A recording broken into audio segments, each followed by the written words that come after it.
I took a solo road trip through the mountains.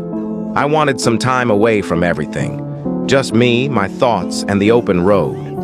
I was driving late one night when my car started sputtering and eventually died. I managed to coast to the side of a desolate road, completely cut off from civilization. My phone had no signal, and it was pitch black outside. I remembered passing a small town about 10 miles back, so I decided to walk there and look for help. After what felt like hours of walking, I finally saw a faint glow of lights ahead. As I got closer, I realized it wasn't a town, but a single house.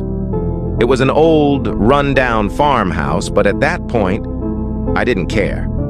I just needed a phone. I knocked on the door, and after a moment, a middle-aged woman answered.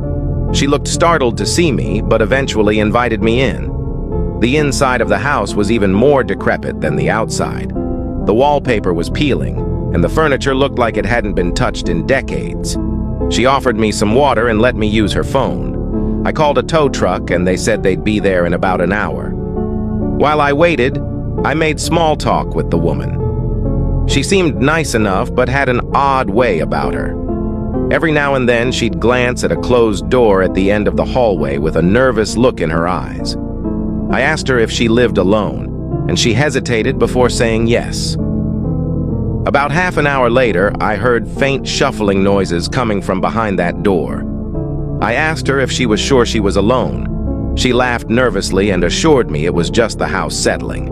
But her eyes told a different story. Follow for part 2. Last summer, I